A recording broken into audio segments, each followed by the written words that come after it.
Hello, subscribers. In today's video, we're looking at another of Rhino's videos titled, What is the Point of God's Rituals? And the thumbnail says, Sin now, apologize later, which right away shows a lack of critical thinking. Like, in what world do you apologize before doing something? That would be stupid. If you truly meant the apology, then you wouldn't sin in the first place. An apology is only valid after the fact. Maybe there could be some hypothetical situation where it makes sense to apologize beforehand, but that would be a rare circumstance. Now, as for the title itself, what is the point of God's rituals? Well, most likely, there are multiple points, not just one, and I may not be able to think of them all. One point is to foreshadow Jesus. Another is to give a picture of heaven. Another still is to teach people about either God or their own sin or whatever. This all depends on exactly which ritual we are talking about. So let's go into the video and see what's up.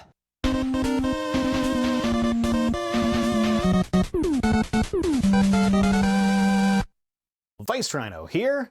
Today, I'm looking at a video from a channel called Juice, which I'm pretty sure was the channel called Juice TV, which I visited a while ago. I haven't seen that channel in a long time. This video of theirs is called What's the Point of the Bible's Rules? And I thought it would be a nice follow-up to my Things That Don't Make Sense video from last week, as one of the things that I said didn't make sense was God's need for rituals for various forms of forgiveness and cleansing. I don't understand why all that rigmarole would be required for an omnipotent, omniscient, omnibenevolent creator God. So hopefully these guys can explain that to me today. Kind of feels like I missed the boat on this response. Like maybe it would have been better to respond to that video instead. But maybe this will work out. Maybe they will get Rhino to clarify his points so I can respond to a more thought-out complaint. Hey, time out. The only good thing in the world is the Bible.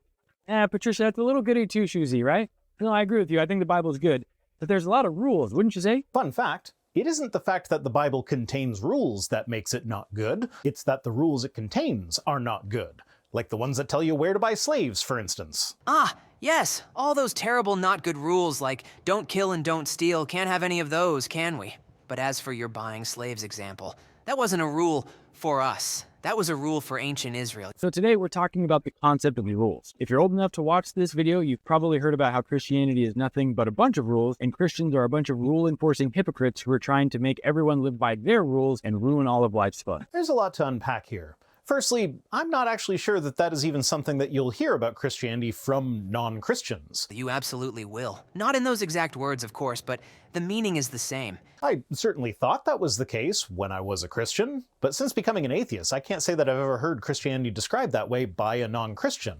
So I think that might be one of those common straw man stories that preachers will tell. Have you really never heard an atheist claim that religion is about control? As if every religion is just a more successful cult. This ain't no straw man. And then Rhino goes on a 2-minute rant about Christians being hypocrites and buzzkills, playing into the point that Juice was making. And it actually couldn't be further from the truth for our lives in the New Testament. So I'd like to again reference last week's video, as one of the points that I made was that Christianity calls Christians to live a life of sacrifice, but all the fun stuff that Christians are supposed to be sacrificing are things that they will claim to not want anyway. So to say that no, you're not actually sacrificing a fun life for Christianity is to acknowledge that being a Christian is not a sacrifice, even though the Bible very clearly spells out the idea that you aren't a true Christian unless you are living a life of sacrifice. What? What are you even talking about? Yes, we are called to a life of sacrifice, but first, what fun stuff is it you think we are supposed to sacrifice, and what examples do you have of people saying they didn't want it anyway?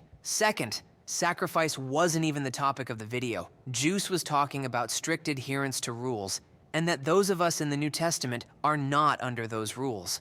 Third, where in the Bible does it say that only true Christians will lead a life of sacrifice? So first, let's start with the Old Testament commands, otherwise known as the Mosaic Law. Now, if you've ever read through the books of the Bible that are Exodus, Leviticus, Numbers, and Deuteronomy, you'll notice that there are a bunch of commands or instructions that are given to the Israelite people for how they're supposed to live. From what they eat, to what they wear, how they dress, to how they interact with other people, it's all in there. Yes. And that's where I spent most of my time talking about the rituals that God requires of his people. It really doesn't make a whole lot of sense that a being like the God that Christians believe in would require the kind of hoop jumping that is described in the Old Testament. Did you actually think about that sentence before reading it aloud? The God that Christians believe in is the God who required those hoop jumps. How would it not make sense that a God who requires those hoop jumps would require them?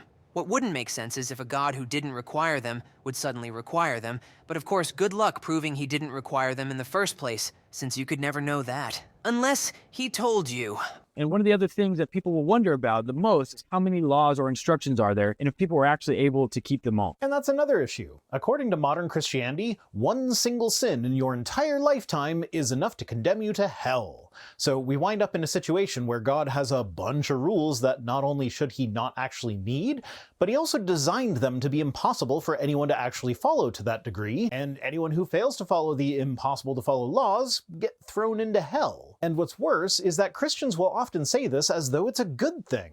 He made it impossible for us so that he could show off how merciful and forgiving he is when he does the whole Jesus thing and allows people to then be forgiven without jumping through a bunch of hoops first. It's kind of gross. Straw-manning Christians is indeed gross. Everyone is condemned already. The Mosaic Law did not condemn anybody. It revealed just how condemned we are already. Maybe try paying more attention to the religion you're trying to throw shade on. Basically, the Mosaic Law can be boiled down to a few certain ideas. You have the 10 Commandments, which everyone has probably heard of, and these are part of what's called the moral laws. And then you have social laws, food laws, purity laws. You have different ways to do feasts, sacrifices and offerings, instructions for the religious figures, and instructions on the tabernacle, and so on. Yeah.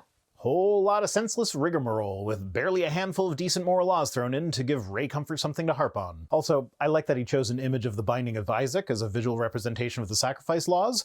Most of the sacrifice laws in the Old Testament are regarding birds and livestock and things, so it would have been really easy to avoid drawing attention to the fact that Bible God sometimes accepted human sacrifice as well. Yeah, Isaac didn't end up dying in that particular story, but there are other stories, like Jephthah's daughter, where the child isn't so lucky. Well, there's that lack of critical thinking we saw in the thumbnail. God has never accepted human sacrifice, except in the extremely unique case of Jesus. I mean, I guess you could say God accepts human self-sacrifice, but that's usually not the same. And again, if you want to know why each of those laws made sense, then we will have to cover them individually, because I don't want to write a whole essay, and I'm not even sure I can give an explanation for all of them. Now, Rabbinic Judaism teaches and affirms that Moses presented the laws to the Jewish people, and that those laws don't all apply to the Gentiles, which we would be included in that as Christians today, with the exception of the 7 laws of Noah, which according to Jewish teaching applies to all of humankind. Most Christians believe that only parts dealing with the morality from the Mosaic Law versus civic or cultural still apply to us today. And some Christians think that none apply anymore, and a small minority of Christians think that they actually still all apply to us as believers. Okay, but do you not see how the very fact that different Christians disagree about which laws apply today is a mark against Christianity? No, people will believe what they want. And in fact,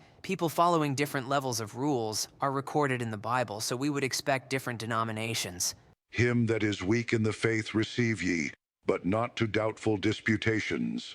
For one believeth that he may eat all things. Another who is weak eateth herbs. Let not him that eateth despise him that eateth not. And let not him which eateth not judge him that eateth, for God hath received him. Who art thou that judgest another man's servant? To his own master he standeth or falleth. Yea, he shall be holden up, for God is able to make him stand.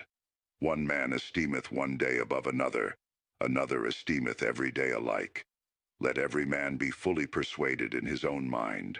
But my point is that these are God's most important rules. You'd think that he could clarify whether or not they still apply in a way that all Christians could agree on. Not possible. God could not have been any more clear on when he created the earth, for example. Yet there are still Christians of weak faith who believe the earth is older than is even physically possible. Jesus himself says that he didn't come to abolish the law of Moses. Rather, he came to fulfill it, like he says in Matthew 5:17. Yeah.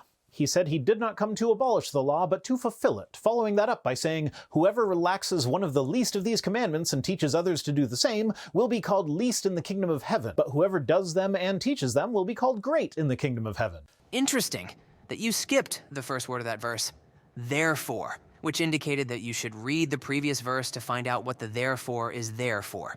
Think not that I am come to destroy the law or the prophets.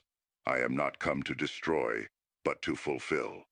For verily I say unto you, till heaven and earth pass, one jot or one tittle shall in no wise pass from the law, till all be fulfilled. Jesus had not finished fulfilling the law yet, and in verse 20 he says that our righteousness must exceed the Pharisees. And this was not some dig at the Pharisees as if to say it was a low bar, but that it was something to be viewed as practically impossible. Our righteousness can exceed the Pharisees only by having Christ's righteousness applied to us, something that happens on the cross. He then goes on to modify the old laws with the whole, "You have heard that it was said, do not commit adultery, but I say, even thinking someone is sexy is the same as sleeping with them" thing. Notably though, while most of this section could easily be seen as Jesus strengthening the old commandments by making them stricter, this is also the section where we find in verses 48 and 49, the turn the other cheek section. Again, he starts with the "you have heard that it was said" bit, this time referencing Leviticus 24:19 through 20, which says, "If anyone injures his neighbor as he has done, it shall be done to him. Fracture for fracture, eye for eye, tooth for tooth, whatever injury he has given a person shall be given to him." But instead of strengthening this one, he relaxes it. "You have heard the eye for eye thing said, yeah, but I say that if someone strikes you, turn the other cheek and invite them to hit you again, and do not retaliate." So Jesus affirms that everyone still needs to keep the Mosaic Law, right before preaching that one particular Mosaic Law is actually exactly backward and needs to be reversed. So I guess Jesus will be called least in the kingdom of heaven by his own metric? There is a big difference between Jesus saying, "It is written," and him saying, "You have heard it said." Jesus is not making the law stricter or lighter in these verses. He is clarifying the law because people had been misapplying them or misinterpreting them. Eye for eye is a rule for the courts to follow. Turn the other cheek is for the individual. First, it's important to recognize that the law meant to serve as a reality that as people, we on our own could not measure up. Oh hey, it's that thing that I said earlier about how God gave us a law that is impossible to keep in order to remind us that we suck and need God to be merciful and forgiving. Not sure why Christians think this is a good thing, but here we are. You don't think it's good for people to be aware of their own sins? Ignorance might be bliss in the here and now, but you would regret that ignorance on Judgment Day.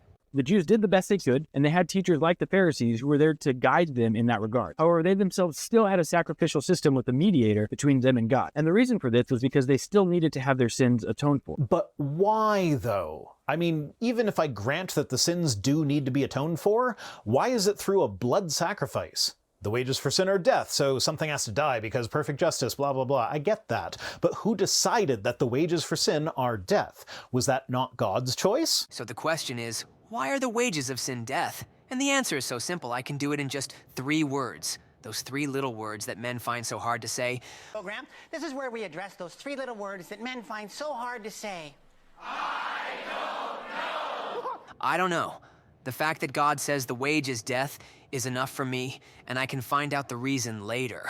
However, I am not saying we can't know the answer. I do feel like it's one we should be able to answer. But right now, it's just above my pay grade.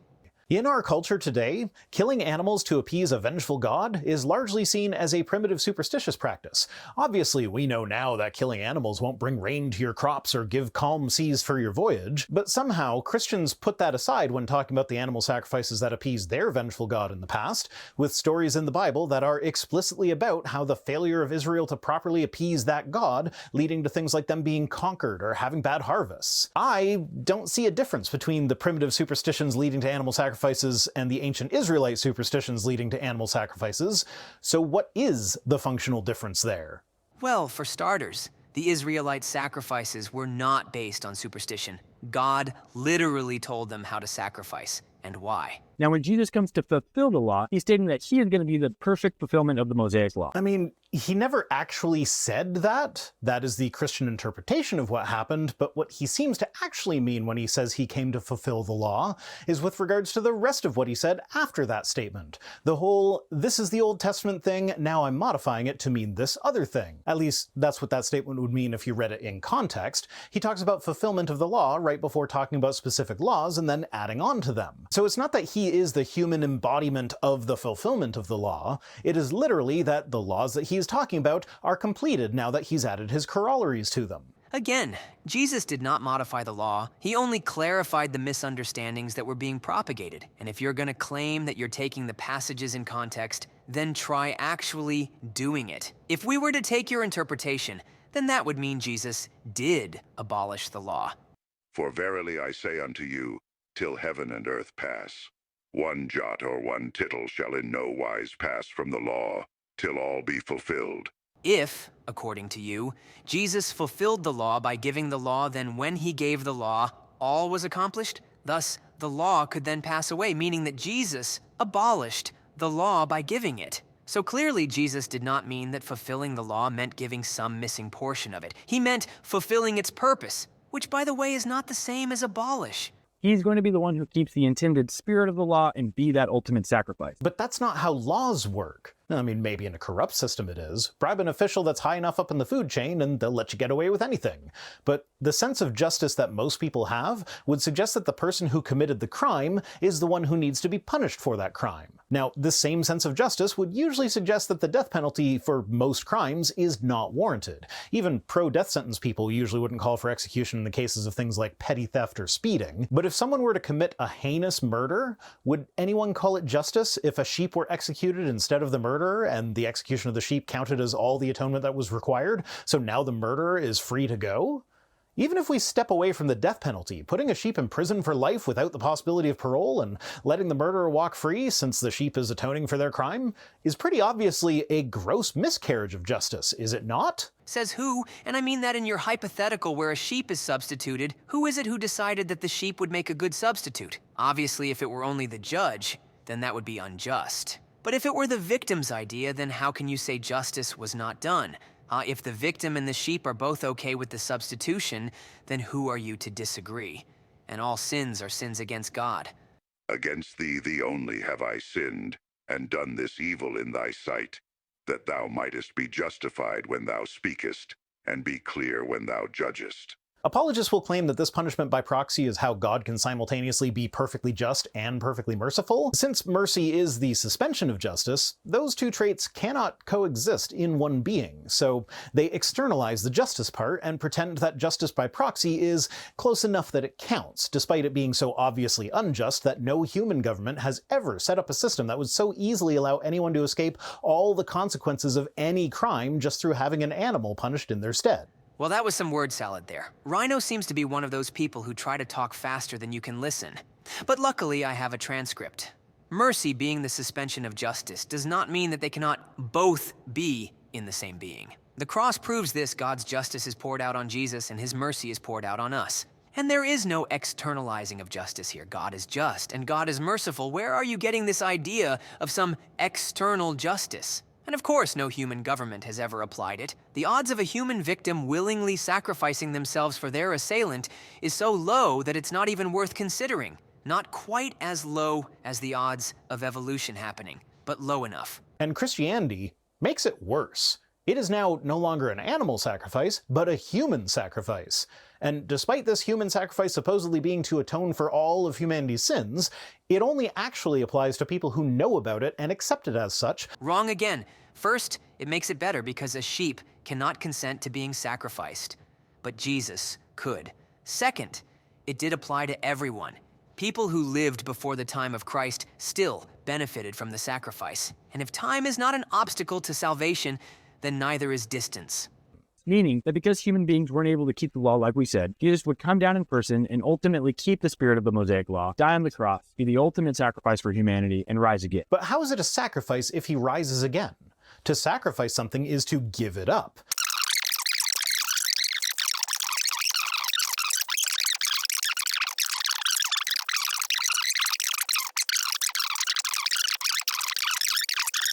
I think I'm gonna have to cut something out there.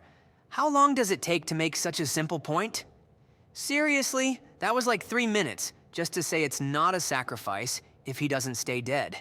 I've actually heard someone deal with this claim somewhat recently too. Unfortunately, I cannot remember who it was or what exactly they said. But I think I can get pretty close to it. Not all sacrifices have to be permanent to be a sacrifice. Take Lent, for example. People sacrifice certain things they like for Lent, and after Lent, they get them back. It wasn't any less of a sacrifice just because they got them back. Also, you can sacrifice time, which still applies to Jesus, as he will never go back to those 3 days to walk around teaching and whatnot. What's the difference between him dying on the cross and one of the tens of thousands of other people, many of them innocent, who were executed by the Romans in the exact same way? Well, if you believe in Christianity, the main difference is that Jesus didn't stay dead. The execution was what actually freed him from the shackles of humanity and allowed him to live his true God form again. Whoa there, Moonflower.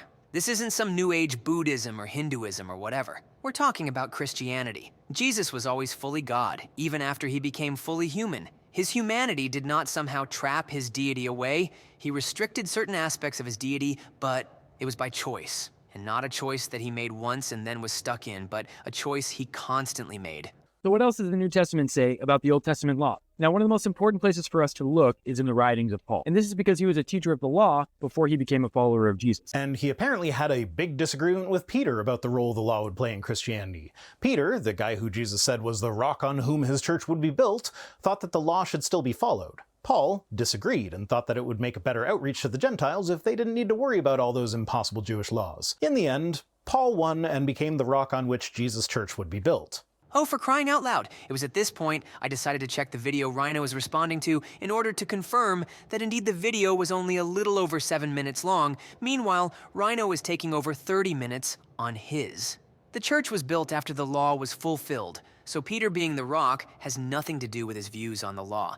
Weird that Jesus was wrong about who would win that fight. Extra weird when you realize the whole Peter is the rock thing wasn't written down until after Paul wrote about his spat with Peter.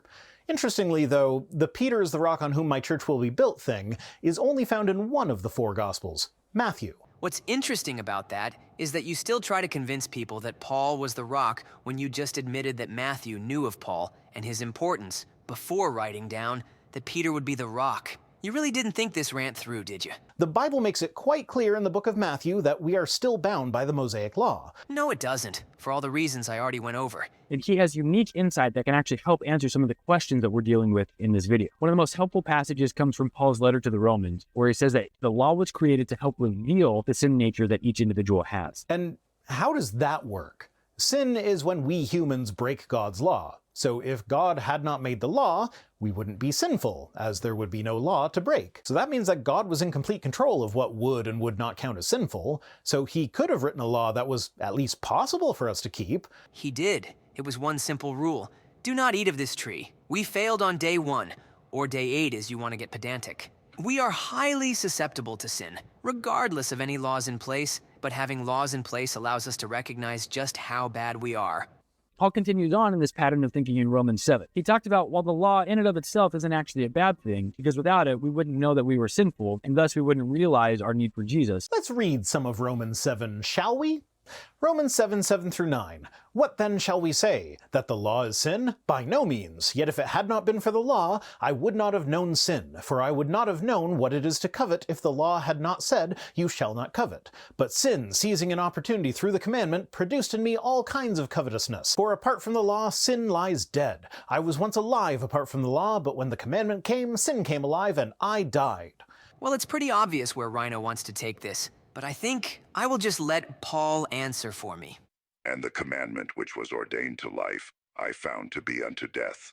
For sin, taking occasion by the commandment, deceived me, and by it slew me. Wherefore the law is holy, and the commandment holy, and just, and good. Was then that which is good made death unto me? God forbid. But sin, that it might appear sin, working death in me by that which is good, that sin by the commandment might become exceeding sinful. I find then a law, that when I would do good, evil is present with me. For I delight in the law of God after the inward man. But I see another law in my members, warring against the law of my mind, and bringing me into captivity to the law of sin, which is in my members. O wretched man that I am, who shall deliver me from the body of this death? I thank God through Jesus Christ our Lord. So then with the mind I myself serve the law of God, but with the flesh the law of sin. You might want to figure out what Paul means by law first, because he uses it a lot, and not in a typical way, it would seem. The reality is, though, that the Mosaic Law still leaves people in a difficult situation. What the Mosaic Law does is it just tells you that you're breaking it. There's not really a plan for helping you live a better life where you stop breaking it. Seems like a bit of a design flaw if you ask me. Actually, it sounds more like some bad phrasing on Juice's part. However, in chapter 8 of Romans, Paul writes about how life in the Spirit, that is, life with Jesus, actually provides new life inside of us, allowing us to be able to walk closer with God. Yep, Paul sure does justify not having to keep all the Jewish laws as part of his ministry to non-Jewish people for whom such a restriction would be a massive barrier to conversion. That's probably why, in the end, Paul's version of Christianity was the one that survived, while the Peter/Matthew version faded away. Paul and Peter had the same version of Christianity. Quit trying to separate them.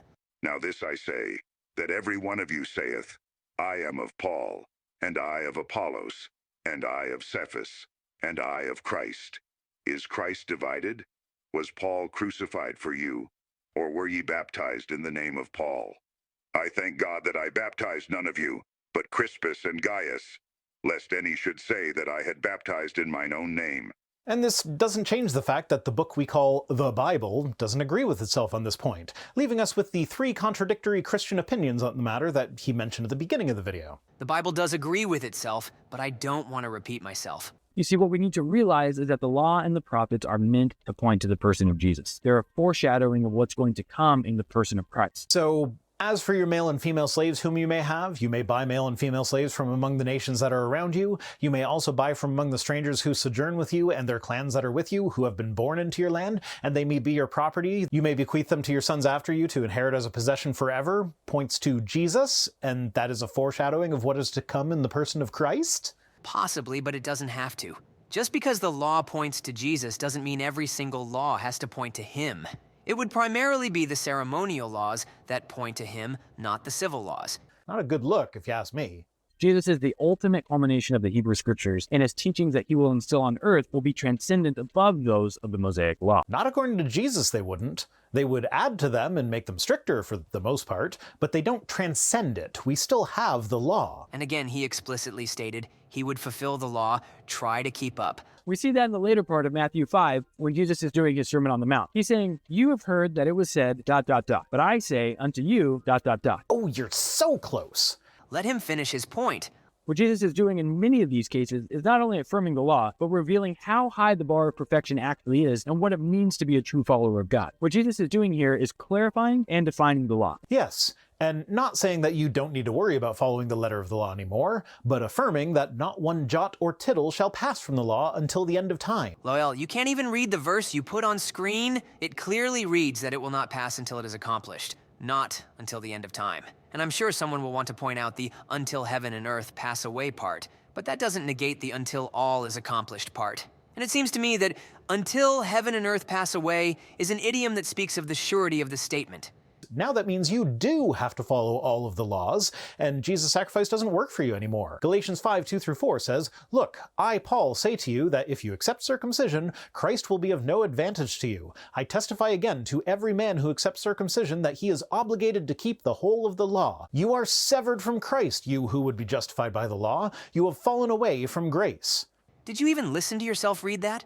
I was barely paying attention, and even I could tell what the point of that was. The law will not save you. Paul was not condemning circumcision. He himself was circumcised. He was condemning the idea that the law had to be so strictly followed. Jesus then goes on to establish ground rules for the new covenant. So we have to ask ourselves then, what does the term new covenant mean? It means the rules no longer apply. Carte blanche. Do all the sinning you want, and as long as you have a sincere repentance on your deathbed, you're golden. Shoot up! That is not what it means. And let the man finish his thought. You see, Christians understand the new covenant to mean a new relationship between God and human, mediated by Jesus, upon sincere declaration that one believes in Christ as Lord and God. Yeah, see? That's basically what I just stated, but in a way where its ridiculousness isn't as obvious. That is not even close to what you said. Now, of course, there's some variances within this discussion. However, for the sake of our purposes in this video, that'll be fine. Wait, hold up a minute. Why is that fine? Why would it be fine that Christians can't agree on one of the core aspects of Christianity? Because we live under grace, duh. Dude, at least try to study the topic. You've been doing this for how long, and you still don't know this?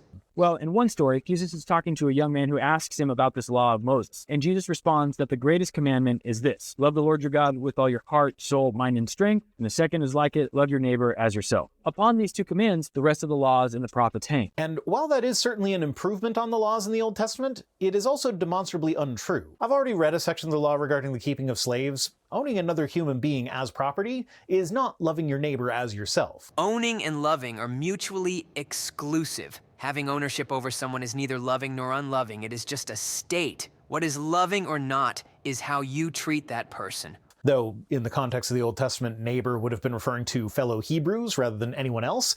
Wrong again. Jesus already answered you on that. Which now of these three thinkest thou was neighbor unto him that fell among the thieves? And he said, He that showed mercy on him. Then said Jesus unto him, Go, and do thou likewise. Now, when the young man hears this, he's excited because he says that he's done all of these things since he was a boy. And Jesus says that's good, but he challenges him to take it one step further by telling him to give everything he has to the poor and to follow Jesus. Ah, yes. Now we get to the grift. Ugh! It's always such a slog getting through these rhetoricians. A grift would involve taking the money for himself and not letting anybody follow him so they don't have a chance to find out. A grift is not telling people to give to other people who have no connection to the so-called grifter, and telling the man to follow him now that he's broke and has nothing to offer. And it's that last part that's worth looking at in depth. We have to ask ourselves the question, what does it mean to be a Christian in today's world? What rules do we need to follow? And as you've already admitted multiple times, the answer to that question will depend on the personal opinion of whatever Christian you happen to direct that question at. They literally never said that. That was you who said that. Maybe if you try to cut out all the rhetoric and shorten your videos to a more reasonable time for the video you're responding to, you won't confuse your points with theirs. See, when you read the Gospels, you see Jesus talking about raising the bar for being a real follower. To choose him, that's Jesus, above money, power, status, pleasure, importance, etc. Yeah, that is again referencing the life of sacrifice that Christians are supposed to be living, but at least in North America, they're not. Some are, and again, we are not required to be poor. The rich man that was just mentioned a moment ago, for example, wasn't told to sell everything until after he claimed he did all of the law from his youth. Selling his possessions was not a first step, it was the last step, provided you don't get pedantic about there being another step. To love God is to admit that we are in need of someone bigger than ourselves, to admit that we aren't able to do the right thing all the time on our own. And who made us that way? He's already answered that. The law was designed to show just how poorly we were made. Free will is not a bug, it's a feature. And finally, listening to Vice Ed Rhino is like the complete opposite of listening to TMM. Timmy keeps his responses short and to the point while Rhino meanders off in a rhetorical jungle in what could only be an attempt to make people forget the video he was responding to. And he wonders why the commenter at the end of his video, which I didn't record because I thought we were done, made a comment unrelated to his actual video. Well, Mr. Rhino, maybe it's because you talk too much and make it easy to forget the point you were supposed to be making. But I don't know the video being referenced, so I can only guess. Well, on the bright side, I did get to quote the Bible more, which is something I need to practice doing. Also, how random was that thumbnail? Now that I've finished, I don't see what the words "sin now," "apologize later" had to do with anything in the video. Well, anyway, time to go.